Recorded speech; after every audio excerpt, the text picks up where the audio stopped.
Y si os parece bien, vamos a la reflexión número 3, a ese adoctrinamiento que a lo mejor esta reflexión número 3 es la que menos os guste porque es la menos popular. Es decir, durante muchos años últimamente hemos estado siendo adoctrinados casi sin darnos cuenta, tanto la gente de izquierdas como la de derechas, como la que la queráis llamar, o sea, como los apolíticos. Y hemos sido adoctrinados en el concepto de que mm, el rey no sirve para nada. A mí me habéis oído muchas veces el comentar que yo disfruté mucho a Juan Carlos I, el padre del actual rey. Pero tenemos que reconocer la realidad del asunto. Juan Carlos I, tuviera el carácter que tuviera, fuera lo valientón que fuera, aparte de lo que pasó el 23 de febrero de 1981, cuando se llevó a cabo un golpe de Estado atacando al Congreso con armas, él no tomó parte nunca de la política que se llevaba a cabo en España. Nunca interfirió directamente ni con discursos ni con nada relacionado en el cómo los diferentes presidentes de España llevaban a cabo su política. Nunca se metió en eso. Lo que sí hacía, y eso es algo que se le ha reconocido por parte de la mayoría, ha sido que él era un gran embajador, un gran representante de España y por lo tanto conseguía una serie de beneficios para España a través de tratos bilaterales con una serie de países. Por lo tanto, era un gran representante en esa política exterior en la relación con otros países. Y a pesar de que se le vanaglorió por ello, luego se le llegó a medio enjuiciar porque obtenía comisiones. Es decir, alguien que traía miles de millones de euros de inversión de otros países en España, primero fue vanagloriado y luego fue encausado por haber cobrado comisiones por hacerlo. Ahí ni entro ni salgo. Esa es la realidad, esos son los hechos, eso es lo que deberían hablar los medios de comunicación, que deben ser imparciales. Yo no te digo que debes pensar, sino que te explico los hechos. Bueno, pues esto es lo mismo. Su hijo, Felipe, por suerte, por desgracia o por lo que sea, a pesar de ser un gran diplomático en el exterior, no ha hecho ni la 10ª parte de la publicidad necesaria para que España pudiera ser vista en otros países como un gran país en el cual invertir, etcétera, etcétera. Pero no es solo su culpa, no es ausencia de sus deseos a lo mejor. Es que los partidos en el gobierno de corte social comunista con los que ha tenido que batallar Felipe VI no son gobiernos que él pueda promocionar porque no dan ninguna seguridad, ninguna estabilidad y ningún beneficio para la inversión de grandes empresas en España. No es solamente culpa de Felipe VI. Probablemente su aparente apatía está además marcada porque los gobiernos socialcomunistas con los que tiene que vivir no le permiten ofrecer con dignidad a otros países la posibilidad de invertir en España. Esa es una gran realidad. Porque además tenemos un enorme problema, el enorme problema de la diferencia de lo que es la monarquía parlamentaria, que tiene unas obligaciones y unos limitantes. Tenemos que hay tres pilares en España: el legislativo, el ejecutivo y el judicial. El legislativo se encarga de elaborar y aprobar leyes. No puedes andar promocionando España con las leyes del sí, el sí, y con las leyes de vamos a poner muchos más impuestos a los empresarios, y con las leyes de vamos a atacar a todos los bancos habidos y por haber, y con las leyes de que no me importa que en el resto del mundo la energía nuclear sea verde, aquí eso no existe. Y no puede ofrecerle nada a quienes están aprobando leyes con las cuales se libera a violadores o pedófilos. Eso es el legislativo. El ejecutivo está para gobernar.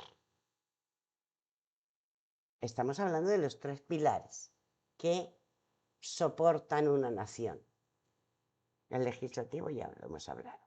Luego tenemos el ejecutivo, que es el que gobierna. Si el que gobierna todos y cada uno de los días aumenta los impuestos, aumenta los precios, le importa un huevo cómo viven sus habitantes, y crea una situación de enfrentamiento: gallegos contra asturianos, catalanes contra valencianos, murcianos contra andaluces, etcétera, etcétera, etcétera. ¿Qué tipo de estabilidad puede ofrecer un rey cuando tiene un ejecutivo cuya normativa está basada en el comunismo, mientras que en el resto de Europa el comunismo está tan prohibido como el nazismo?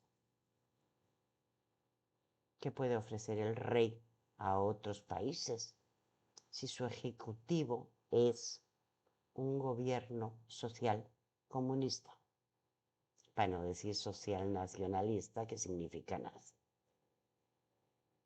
Y luego tenemos un tercer pilar, que es el judicial, el poder judicial, que está para garantizar el cumplimiento de la Constitución y para aplicar el derecho. Y que en los últimos 5 años ha estado dirigido por las personas que no quieren que se lleve a cabo el cumplimiento de la Constitución y no quieren que se aplique el derecho, sino todo lo contrario. ¿Qué puede hacer el rey cuando resulta que la presidencia de un país llamado España está en manos de aquellos que no respetan ni aceptan la independencia del poder legislativo con el poder ejecutivo ni con el poder judicial? Felipe VI se encuentra con un sistema de dictadura disfrazada de democracia y no tiene armas para evitar que eso suceda, porque si han llegado al poder ese gobierno con ese sistema, ha sido porque los votos han estado tan repartidos que no es posible que el rey tome la decisión de impedir que eso suceda. Y solo le queda esperar, de la misma manera que su padre tuvo que actuar cuando hubo un 23 de febrero de 1981 un intento de golpe de Estado.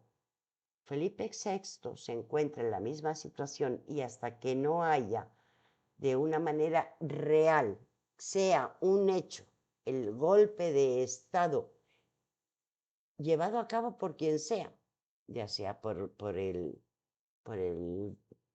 partido que está en el gobierno o ya sea por parte de alguno de los independentistas de Vascongadas o Cataluña, que lo hagan de una manera individual, digámoslo así. Mientras tanto, no puede el rey evitar que lo que se lleve a cabo ahora esté en manos de esta democracia que está tocada de muerte, porque ya es prácticamente una dictadura y probablemente luego sea muy difícil de evitar que esa dictadura siga adelante. Pero eso lo hemos hecho nosotros, igual que el rey. Nuestros silencios, nuestra ausencia de votos, nuestra ausencia en calidad de apoderados para demostrar, etcétera, etcétera, etcétera. Somos corresponsables con el rey de España por haber llevado a cabo esa prudencia que nos caracteriza. Entonces, una de dos. O sí o no. No, es broma. No, lo único que sí tenemos enfrente es que habrá que decidir. Y los que tendremos que decidir probablemente en las próximas elecciones, y espero que sean muy pronto, por el motivo que sea, lo mismo me da que sea a través de una moción de censura, que sea a través de un alzamiento popular, por una rebeldía, yo no lo sé. Pero que en el momento en que haya elecciones, debemos tener muy claro, ni todos esos partidos independentistas que se presentan a elecciones generales deberían tener ni un solo voto, ni todos esos 1100 y pico de partidos pequeñitos que jamás van a gobernar obtengan un solo voto. Entonces, seamos muy realistas. A nivel nacional hay 3 partidos.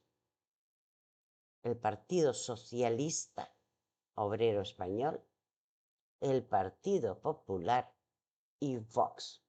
Sumar podría ser, digamos que hay 4, que son 4 los partidos, ¿de acuerdo? Sumar y el Partido Socialista son lo mismo, por lo tanto lo vamos a convertir en uno. No votemos a eso. El Partido Popular es un anexo al Partido Socialista porque hacen lo mismo, pero de otro color. Hacen exactamente lo mismo porque están en la misma línea. Entonces estamos hablando de que hay 3 partidos políticos a nivel nacional que, pareciendo diferentes, unos comunistas, otros socialistas y otros centristas, esos 3 en realidad gobiernan de la misma manera. Y está Vox. Cada quien que vote quien le dé la gana. No seré yo quien diga a quién votar. Pero si tienes 3 partidos que parecen distintos, pero son lo mismo, y tienes otro diferente, porque esos 3 hasta ahora no te han dado ningún beneficio, ¿por qué no les das la oportunidad a los que todavía no han gobernado? Eso es todo.